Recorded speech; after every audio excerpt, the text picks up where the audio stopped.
राधे राधे। जय श्री कृष्ण। तुलसी के पास दीपक जलाने से और तुलसी को नित्य जल देने से क्या होता है? स्वयं भगवान श्री कृष्ण ने देवी सत्यभामा को इसका महत्व सुनाया। वही मैं आज आपको सुनाने जा रही हूँ। एक बार की बात है, देवी सत्यभामा भगवान श्री कृष्ण के पास आती हैं और उनसे पूछने लगती हैं कि हे स्वामी, आप नित्य तुलसी को जल देते हैं और देवी रुक्मणी नित्य तुलसी के पास दीपक जलाती हैं। इसके पीछे का क्या कारण है? कृपया आप मुझे तुलसी को जल देने का और तुलसी के पास दीपक जलाने का महात्म्य सुनाइए। भगवान श्री कृष्ण कहते हैं कि हे देवी सत्यभामा, तुमने अत्यंत महत्वपूर्ण प्रश्न किया है। देवी तुलसी लक्ष्मी का ही अवतार है। देवी तुलसी भगवान विष्णु को अत्यंत प्रिय है, इसलिए यह मुझे भी सबसे अधिक प्रिय है। मासों में कार्तिक और वनस्पतियों में मुझे तुलसी अति प्रिय है। जो भी मनुष्य तुलसी को जल देता है, उस पर मेरी कृपा सदैव बनी रहती है। जो भी मुझे तुलसी पत्र डालकर भोग चढ़ाता है, मैं उसे प्रेम से स्वीकार करता हूँ। तुलसी पत्र के बिना मैं किसी भी प्रकार का भोग स्वीकार नहीं करता हूँ। हे देवी, अब मैं तुम्हें तुलसी को जल देने का और तुलसी के पास दीपक जलाने का महात्म्य सुनाता हूँ, इसलिए तुम इस कथा को ध्यान से सुनो। जो भी स्त्री इस कथा को ध्यान पूर्वक सुनती है, वह सदा सुहागिन रहती है और उसके घर में सुख समृद्धि बनी रहती है और दरिद्रता का भी नाश होता है। हे देवी सत्यभामा, आप भी इस कथा को सुने। सत्यभामा कहती हैं कि हे स्वामी, मैं इस कथा को ध्यानपूर्वक सुनूंगी। कृपया आप मुझे इस कथा को कहिए। तब भगवान श्री कृष्ण देवी सत्यभामा को वह कथा सुनाने लगते हैं कि भगवान श्री कृष्ण कहते हैं कि हे देवी, पूर्व काल की बात है। मध्य देश में श्याम शर्मा नाम का एक वैश्य अपनी पत्नी के साथ रहा करता था। वैश्य के पास किसी भी चीज की कोई भी कमी नहीं थी। ईश्वर की कृपा से उसके पास सब प्रकार के सुख ऐश्वर्य थे, किंतु उस वैश्य की कोई भी संतान नहीं थी, जिस कारण से वह सदैव ही दुखी रहा करता था। उस वैश्य ने संतान प्राप्ति के लिए कई उपाय किए। उसने दान धर्म किए, अनेक प्रकार के वैद्य भी बुलाए और नाना प्रकार के उपचार भी किए, किंतु फिर भी उसे कोई संतान नहीं हो रही थी। फिर एक दिन वह वैश्य महामुनि वशिष्ठ जी के आश्रम में उनसे मिलने के लिए जाता है। मुनि वशिष्ठ श्याम शर्मा का स्वागत करते हैं और कुशल मंगल पूछते हैं। तब वह श्याम शर्मा मुनि वशिष्ठ जी से कहता है कि हे मुनिवर, मैं अत्यंत दुखी हूँ। मेरी कोई संतान नहीं है और संतान के बिना मेरा उद्धार कैसे होगा। मैंने संतान प्राप्ति के लिए अनेक प्रकार के उपाय भी किए, किंतु मुझे संतान नहीं हो रही। कृपया आप ये बताइए कि मुझे किस कारण से पुत्र की प्राप्ति नहीं हो रही। क्या मुझसे जाने अनजाने में कोई पाप हुआ है? तब मुनि वशिष्ठ जी अपनी दिव्य दृष्टि से श्याम शर्मा के पूर्व जन्म के बारे में जान लेते हैं। वशिष्ठ जी कहते हैं कि हे वत्स, पिछले जन्म में तुम्हारे द्वारा घोर पाप हो गया था। उसी कारण से तुम्हें इस जन्म में संतान सुख प्राप्त नहीं हो रहा। श्याम शर्मा कहते हैं कि हे मुनिवर, कृपया मुझे बताइए कि पिछले जन्म में मुझसे कौन सा पाप हुआ और उस पाप से मुझे कौन मुक्त कराएगा और उस पाप से मुक्त होने के लिए मुझे कौन सा उपाय करना चाहिए। वशिष्ठ जी कहते हैं कि हे वत्स, पिछले जन्म में तुमने जो अपराध किया था उसके विषय में सुनो। पिछले जन्म में तुम एक अहंकारी वैश्य थे। तुम्हारा जन्म धनवान कुटुंब में हुआ और तुमने पिछले जन्म में एक गाय को अत्यंत दुख दिया। एक दिन एक गाय भूख और प्यास से व्याकुल होकर तुम्हारे द्वार पर आई, किंतु तुमने उस गाय को न रोटी खिलाई, न चारा खिलाया और ना ही उसे जलपान कराया। तुमने बड़ी ही निर्दयता से उस गाय को अपमानित करके अपने घर से निकाल दिया और उस गाय ने अभी अभी बछड़े को जन्म ही दिया था और भूख से व्याकुल होने के कारण वह गाय वहीं पर मूर्छित होकर गिर पड़ी और उस दिन वह अपने बछड़े को दूध भी नहीं पिला पाई। इसलिए उसी ने तुम्हें श्राप दिया था और उसी गाय के श्राप के कारण तुम्हारी ऐसी दुर्दशा हुई है। उस गाय के श्राप के कारण तुम्हें इस जन्म में संतान नहीं हो रही। वशिष्ठ जी की बात सुनकर उस श्याम शर्मा को बड़ा दुख हुआ और वह स्वयं को कोसते हुए कहने लगा कि हाय, यह मैंने क्या किया। एक बेचारी दुखी गौ माता की सेवा नहीं की। मैंने बहुत बड़ा अपराध किया और उसी का दंड मुझे भोगना पड़ रहा है। श्याम शर्मा वशिष्ठ जी से कहते हैं कि हे मुनिवर, मुझसे बहुत अपराध हुआ है। अब मैं इस पाप का प्रायश्चित कैसे करूं? कृपया आप ही मुझे मार्गदर्शन कीजिए। मैंने जो पाप किया है उससे मुक्ति का कोई उपाय बताइए। मैं अपना सब कुछ देकर उस पाप का प्रायश्चित करूंगा। कृपया आप ही मुझे कोई ऐसा उपाय बताइए जिससे मुझे संतान की प्राप्ति हो सके। या संतान की प्राप्ति कैसे हो सके, क्योंकि शास्त्र कहता है कि पुत्र के बिना मनुष्य का उद्धार नहीं है। तब मुनि विशिष्ट जी कहते हैं कि हे वत्स, इस पाप का एक ही उपाय है। तुम पुत्र प्राप्ति के लिए पुत्र यज्ञ करो। इस यज्ञ के फल स्वरूप तुम्हें संतान की प्राप्ति होगी और इस यज्ञ को संपन्न करके तुम ब्राह्मणों को भोजन कराओ, वस्त्र और गाय का दान करो। तभी तुम्हें इस पाप से मुक्ति मिलेगी। तब श्याम शर्मा वशिष्ठ जी को धन्यवाद देते हुए कहते हैं कि हे मुनिवर, कोटि कोटि धन्यवाद। मैं आपके कहे अनुसार अवश्य ही पुत्र यज्ञ करूंगा और ब्राह्मणों को गायों का दान करूंगा। इतना कहकर वह श्याम शर्मा शीघ्रता से अपने घर पर लौट आता है और अपनी पत्नी को सारी हकीकत सुनाता है। फिर वे दोनों पुत्र यज्ञ की तैयारी करते हैं और अनेक ऋषि मुनियों को निमंत्रण देकर वह श्याम शर्मा पुत्र यज्ञ संपन्न कराता है और उन ऋषि मुनियों द्वारा तथा ब्राह्मणों को गाय का दान करता है। यज्ञ के संपन्न होने के पश्चात यज्ञ की अग्नि से अग्निदेव प्रकट होते हैं और उस श्याम शर्मा से कहते हैं कि हे श्याम शर्मा, आज तुम्हारा यज्ञ सफल हुआ। तुमने पुत्र प्राप्ति के लिए यह यज्ञ किया था, इसलिए मैं तुम्हें एक पुत्र की प्राप्ति होगी, किंतु तुम्हारे पुत्र की आयु केवल 18 वर्ष की होगी। 18 वर्ष समाप्त होने के पश्चात तुम्हारे पुत्र की मृत्यु हो जाएगी। इतना कहकर अग्निदेव अंतर ध्यान हो जाते हैं। पुत्र यज्ञ करके और अग्निदेव से पुत्र का वरदान प्राप्त करके वह श्याम शर्मा बहुत प्रसन्न तो हुआ, किंतु उसे बड़ा दुख भी हुआ। श्याम शर्मा ने सोचा, पुत्र ना होने से अच्छा है कम आयु वाला पुत्र ही ठीक है। फिर वह पहले की तरह अपने कार्य में लगा रहा। कुछ ही दिनों के पश्चात उसकी पत्नी ने गर्भ धारण किया। श्याम शर्मा ने पुत्र के जन्म से पूर्व किए जाने वाले सभी संस्कार किए और फिर उसे एक अत्यंत सुंदर पुत्र की प्राप्ति हुई।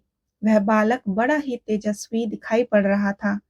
श्याम शर्मा ने पुत्र के जन्म के बाद किए जाने वाले सभी संस्कार किए और पुत्र को गुरुकुल में शिक्षा प्रदान करने के लिए उसे भेज दिया। और जैसे जैसे पुत्र बड़ा होने लगा, श्याम शर्मा को बहुत अधिक चिंता सताने लगी। फिर जब उसका पुत्र 16 वर्ष का हुआ तो श्याम शर्मा की पत्नी ने उससे कहा कि हे नाथ, अब हमें अपने पुत्र का विवाह कर देना चाहिए। हमारा पुत्र अब विवाह योग्य हो गया है। श्याम शर्मा ने कहा कि हे प्रिय, विधि के विधान के अनुसार हमारे पुत्र की आयु केवल 18 वर्ष की ही है। 18 वर्ष के पश्चात हमारे पुत्र की मृत्यु हो जाएगी, इसलिए हमें इसका विवाह करने किसी कन्या के जीवन को बर्बाद नहीं करना चाहिए। वह तो 2 वर्ष के बाद विधवा हो जाएगी, फिर उसे जीवन में अनेक कष्ट सहन करने पड़ेंगे। लेकिन श्याम शर्मा की पत्नी नहीं मानी। वह अपने पुत्र का विवाह होता देखना चाहती थी। श्याम शर्मा की पत्नी कहती है कि हे नाथ, कुछ भी हो, मैं अपने पुत्र को अविवाहित मरते हुए देख नहीं सकती। हमारे पास किस चीज की कमी है? हमारी पुत्र वधू इस संपत्ति को प्राप्त करके सुखी जीवन जी सकती है। इसलिए आप संकोच ना करें और हमारे पुत्र के लिए सुंदर कन्या की खोज करें। अपनी पत्नी के हट के आगे श्याम शर्मा की ना चली और फिर वह पुत्र के विवाह के लिए मान गया और उसके पास ही नगर में रहने वाले एक अत्यंत गरीब वैश्य की पुत्री के साथ अपने पुत्र का विवाह संपन्न कराया। श्याम शर्मा की बहू का नाम सुभद्रा था। वह अत्यंत गुणवान, चरित्रवान और पतिव्रता नारी थी। वह अपने पति के मृत्यु के बाद को नहीं जानती थी और सुभद्रा नित्र अपने सास ससुर और अपने पति की सेवा करने लगी। वह सभी साथ बड़े प्रेम से रहते थे और कभी किसी की आज्ञा का उल्लंघन नहीं करती थी। उसने अपनी मधुर वाणी और कार्य कुशलता से सभी का मन को जीत लिया। इस प्रकार से 2 साल बीत गए और फिर वह समय निकट आ गया जब श्याम शर्मा के पुत्र की मृत्यु होने वाली थी। श्याम शर्मा को बड़ा भय लगने लगा। फिर एक दिन उसने अपनी बहू को बुलाया और उसे क्षमा मांगते हुए कहने लगा कि हे बहू, तुम मुझे क्षमा कर देना। मैंने तुम्हारे साथ बड़ा अन्याय किया है। सुभद्रा ने कहा कि हे ससुर जी, आप ऐसा क्यों कह रहे हैं? आप मुझे क्षमा मांग लज्जित ना कीजिए। मैं आपसे छोटी हूँ, आपकी पुत्री के समान हूँ। कृपया आप संकोच न करते हुए अपने मन में जो भी बात है वह कहिए। मैं आपकी आज्ञा का पालन अवश्य करूंगी। फिर श्याम शर्मा कहने लगा कि हे पुत्री, तुम कल्याणी हो, तुम एक महान पतिव्रता हो, किंतु मेरे पुत्र के साथ तुम्हारा विवाह होने से पूर्व मैंने तुमसे एक बात छिपाई है। हमें पुत्र की प्राप्ति पुत्र यज्ञ करने के बाद हुई और अग्निदेव ने हमें यह कहते हुए पुत्र प्राप्ति का आशीर्वाद दिया था कि हमारे पुत्र की आयु केवल 18 वर्ष की होगी। 18 वर्ष के बाद हमारे पुत्र की मृत्यु हो जाएगी। और अपने ससुर की बात सुनकर सुभद्रा ने कहा कि ससुर जी, बस इतनी सी बात है, आप चिंता नहीं कीजिए। मैं आपको वचन देती हूँ कि आपकी पुत्रवधू कभी विधवा नहीं होगी। आपके पुत्र के प्राणों की रक्षा मैं करूंगी और आप बस मुझे एक दीपक, जल का घड़ा और एक गाय लाकर दे दीजिए। मेरे पति के प्राणों की रक्षा इन्हीं से होगी। सुभद्रा की बात सुनकर श्याम शर्मा को बड़ा आनंद हुआ और वह कहने लगा कि हे बहू, जैसी तुम्हारी इच्छा मैं तुम्हें वह सब चीजें लाकर देता हूँ। इतना कहकर श्याम शर्मा ने अपनी बहू को वह तीनों चीजें लाकर दे दी। फिर जब वह दिन निकट आ गया जिस दिन सुभद्रा के पति की मृत्यु होने वाली थी, उस दिन सुभद्रा ने सुबह उठते ही तुलसी को जल चढ़ाया और उसे प्रणाम करते हुए तुलसी के पौधे पर एक चुनरी बांध दी और तुलसी माता से प्रार्थना करने लगी कि तुलसी माँ, मैं आपको चुनरी चढ़ा रही हूँ, कृपया आप मेरे सुहाग की रक्षा करना। फिर सुबह के समय यमराज का एक दूत श्याम शर्मा के पुत्र के प्राण लेने के लिए उसके घर पर आ गया। जैसे ही वह घर में प्रवेश करने लगा तब तुलसी के पौधे ने उसे रोक दिया और कहा कि हे यमदूत, इस घर में निवास करने वाली स्त्री ने मुझे चुनरी चढ़ाई है और इसलिए अब इसकी सुहाग की रक्षा मैं कर रही हूँ। तुम इसके घर में प्रवेश नहीं कर सकते। इतना कहकर तुलसी ने यमराज के उस दूत को घर जाने से रोक दिया और वह दूत भयभीत होकर सुभद्रा के पति के प्राण लिए बगैर यमुनापुरी लौट गया। यमपुरी में जाकर उसने यमराज से कहा कि हे धर्मराज, मैं धरती पर, लोक पर एक पुरुष के प्राण लेने के लिए गया था, किंतु तुलसी के पौधे ने मेरा रास्ता रोका और उस तुलसी के पौधे के कारण मैं घर में प्रवेश ही नहीं कर पा रहा हूँ। इस बात पर यमराज को बड़ा क्रोध आ गया। फिर उन्होंने अन्य 2 दूतों को बुलाया और कहा कि हे दूत, तुम अब शाम के समय सुभद्रा के घर पर जाओ। जब तुलसी का पौधा सो रहा हो, तुम उसके पति के प्राण लेकर यमलोक आ जाओ। फिर शाम के समय यमराज के 2 दूत सुभद्रा के घर की ओर निकल पड़े। सुभद्रा ने शाम होते ही तुलसी के पास एक दीपक जला दिया और उससे प्रार्थना की कि दीपक, अब तुम ही मेरे पति के प्राणों की रक्षा करो। यम के दूत मेरे पति के प्राण लेने के लिए आ रहे हैं। फिर शाम हो गई और तुलसी का पौधा सो गया और यमराज के 2 दूत सुभद्रा के घर के सामने आकर खड़े हो गए और सोचने लगे कि अब तो इस मनुष्य के प्राण लेकर ही हम यमपुरी लौटेंगे। जैसे ही यम के दूत सुभद्रा के घर में प्रवेश करने लगे तब तुलसी के पास लगाए हुए दीपक ने उसका रास्ता रोका और कहा कि हे दूतों, तुम इस घर के सुभद्रा के पति को प्राण नहीं ले जा सकते। उस स्त्री ने मुझे प्रज्वलित करके उसके पति के प्राणों की रक्षा करने की प्रार्थना की है, इसलिए अब मैं उसके पति के प्राणों की रक्षा कर रहा हूँ। इसलिए तुम आज उसके पति के प्राण नहीं ले जा सकते हो। तुम यहीं से लौट जाओ, नहीं तो मैं सब कुछ जलाकर भस्म कर दूंगा और मेरी अग्नि में तुम दोनों भी जलकर भस्म हो जाओगे। उस दीपक की बात सुनकर यमराज के दोनों दूत अत्यंत भयभीत हो गए और फिर से लौटकर यमराज के पास चले गए। वहां पर जाकर उन्होंने यमराज को सारा वृत्तांत सुनाते हुए कहा, आज आपकी आज्ञा का पालन करते हुए हम दोनों शाम के समय उस पुरुष के प्राण लेने के लिए गए, किंतु तुलसी के पास लगाए हुए दीपक ने हमारा रास्ता रोक दिया, इसलिए हम खाली हाथ ही लौट आए हैं। यह सुनकर यमराज का बड़ा क्रोध आ गया और उन्होंने अन्य 4 दूतों को बुलाया और कहा कि हे दूत, अब तुम यम के दूत सुभद्रा के जागने से पहले जाओ और उसके पति के प्राण लेकर आ जाओ। यमराज की आज्ञा पाकर यम के दूत सुबह सुभद्रा के घर की तरफ जाने लगे, लेकिन इधर सुभद्रा ने रात में ही घर के दरवाजे के सामने जल से भरा हुआ लोटा रख दिया और उससे प्रार्थना की कि हे जल देवता, अब आप ही मेरे पति की रक्षा कीजिए। यम के 2 दूत मेरे पति के प्राण लेने आ रहे हैं और आप ही मेरे सुहाग की रक्षा कर सकते हैं। इतना कहकर वह सुभद्रा सोने के लिए चली गई और इधर यम के दूत सुबह सुभद्रा के जागने से पहले ही उसके घर पर पहुंच गए। जैसे ही वे घर के अंदर प्रवेश करने लगे, तब उस लोटे के अंदर भरे हुए जल ने कहा कि हे दूत, रुक जाओ, अब तुम इस घर में प्रवेश नहीं कर सकती।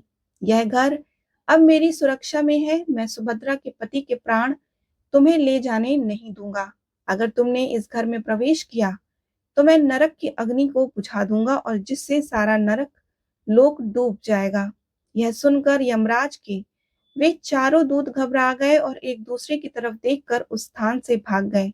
वे सभी यम के दूत यमराज के पास लौट गए और उनसे कहने लगे कि हे धर्मराज, आपकी आज्ञा का पालन करने के लिए हम चारों सुभद्रा के जागने से पहले ही उसके पति के प्राण लेने के लिए पहुंच गए थे, किंतु सुभद्रा के घर के बाहर रखे हुए जल के लोटे ने हमारा मार्ग रोक लिया और इसी कारण से हम उसके घर में प्रवेश नहीं कर सके। राज को बहुत ही अधिक क्रोध आ गया। इस बार उन्होंने 8 यमदूतों को बुलाया और कहा कि हे यमदूत, अब शीघ्रता से जाओ और बलपूर्वक उस मनुष्य के प्राण खींचकर यमलोक लेकर आओ। फिर वो 8 यमदूत यमराज का आज्ञा पालन करते हुए पृथ्वी लोक पर उस सुभद्रा के घर के पास आते हैं और देखते हैं कि उस सुभद्रा के घर के सामने एक गाय खड़ी है। सुभद्रा ने यमदूत के आने से पहले ही अपने घर के सामने एक गाय को बांध दिया और गौ माता से विनती की कि हे गौ माता, आज यमदूत मेरे पति के प्राण लेने आ रहे हैं, अब आप ही मेरे सुहाग की रक्षा कर सकती हैं। गौ माता, मैं आपकी शरण में आई हूँ, कृपया मुझे विधवा होने से बचा लीजिए। उस गाय ने कहा कि हे पुत्री, तुम चिंता मत करो, तुम्हारे पति के प्राणों की रक्षा मैं स्वयं करूंगी। मेरे होते हुए यम के दूत तुम्हारे घर में प्रवेश नहीं कर पाएंगे, इसीलिए तुम चिंता से मुक्त होकर घर में अपने पति की सेवा करो। और फिर जैसे ही वे यमदूत घर के अंदर प्रवेश करने लगे और आगे बढ़ते हैं, तब वह गाय उन्हें रोक देती है और कहती है कि हे यमदूतों, तुम यहीं से लौट जाओ, इस घर में तुम लोग प्रवेश नहीं कर सकते। इस घर की रक्षा मैं कर रही हूँ, मेरे रहते कोई भी इस घर के अंदर प्रवेश नहीं कर सकता। यदि तुमने घर के अंदर प्रवेश करने का प्रयत्न किया तो मैं तुम सभी को श्राप दे दूंगी।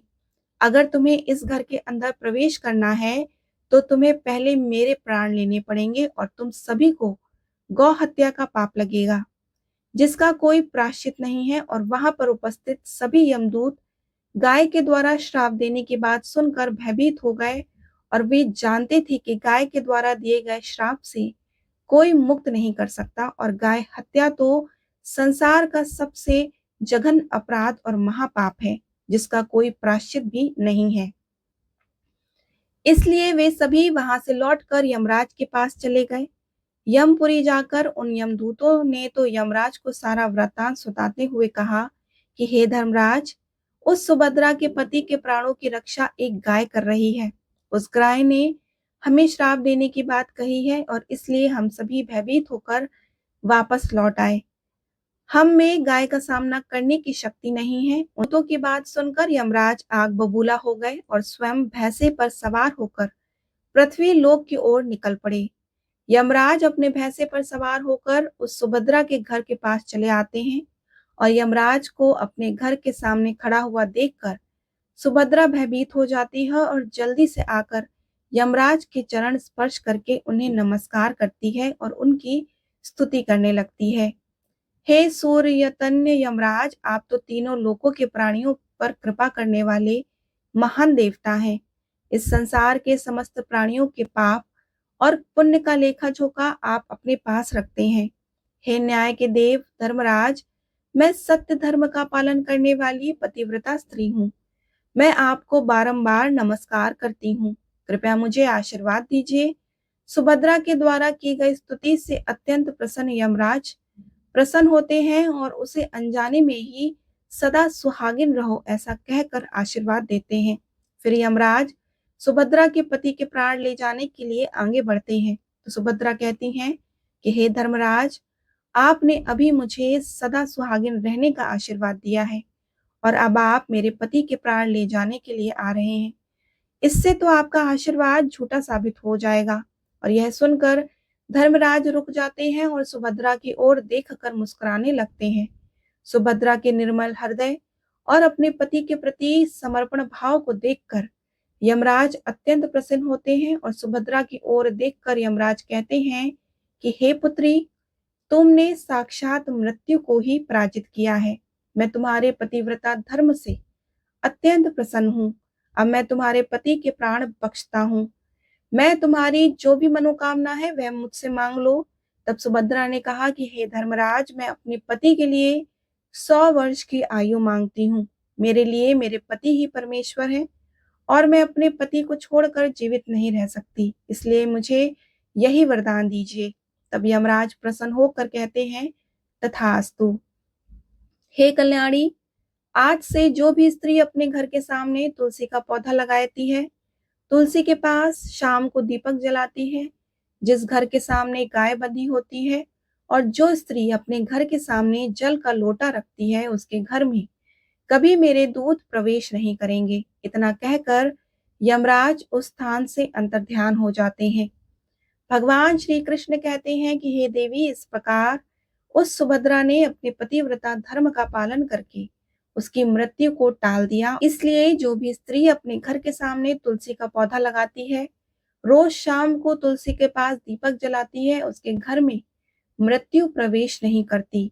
जिस घर के सामने गाय बंधी होती है, उस घर में कभी भी दुख दरिद्रता नहीं आती। जो स्त्री अपने घर के सामने जल से भरा हुआ लोटा रखती है, उसके घर में कभी भी शोक नहीं रहता। श्री कृष्ण ने देवी सत्यभामा को तुलसी के पास दीपक जलाने का महात्म्य सुनाया और यह कथा आपने भी सुनी। उम्मीद है आपको यह कथा अच्छी लगी हो। अगर आपको यह कथा अच्छी लगी हो तो हमें जरूर बताएं और वीडियो को लाइक और शेयर करना ना भूलिए। और साथ ही अगर आपने हमारे चैनल को सब्सक्राइब नहीं किया है तो हमारे चैनल को जरूर सब्सक्राइब कर लीजिए और कमेंट में जय श्री कृष्ण अवश्य लिखिए। राधे राधे।